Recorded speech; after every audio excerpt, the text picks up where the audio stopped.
Hello বন্ধুরা, আমি তোমাদের বন্ধু আর আজ আমরা যাব এক দারুণ অ্যাডভেঞ্চারে। চল খুঁজে দেখি ইতিহাসের এক রহস্য, পাহাড়পুরের রহস্য। আরে পাহাড়পুর, সেটা কি খেলার মাঠ নাকি অনেক উঁচু কোনো পাহাড়? হা হা, না মিঠু, পাহাড়পুর আসলে মাটির তলায় লুকিয়ে থাকা এক বিশাল জায়গা।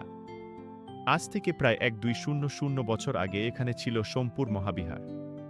নামটা কঠিন কিন্তু কাজটা ছিল খুব মজার। তখন বাংলার রাজা ছিলেন ধর্মপাল। তিনি চেয়েছিলেন সবাই যেন ভালো করে পড়াশোনা করতে পারে। তাই তিনি এমন একটি জায়গা বানালেন যেখানে শুধু বাংলা নয়, দূরদূরান্ত থেকেও ছাত্ররা আসত পড়তে। সোমপুর মহাবিহার শুধু একটি বিহার ছিল না, এটি ছিল একটি শিক্ষা কেন্দ্র। এখানে ধর্ম, দর্শন, সংস্কৃতি এবং বিজ্ঞানসহ বিভিন্ন বিষয়ে শিক্ষা দেওয়া হতো। বিহারটি প্রায় 2-7 একর জমির উপর নির্মিত, যার মধ্যে রয়েছে ভিক্ষুদের থাকার স্থান, স্তূপ, মন্দির এবং অন্যান্য ধর্মীয় ও শিক্ষামূলক স্থাপনা। এর দেয়ালগুলোতে পোড়ামাটির ফলকে বিভিন্ন ছবি আঁকা রয়েছে, যা তখনকার জীবনযাত্রা ও সংস্কৃতি সম্পর্কে ধারণা দেয়। আজ সোমপুর মহাবিহার একটি জনপ্রিয় পর্যটন কেন্দ্র।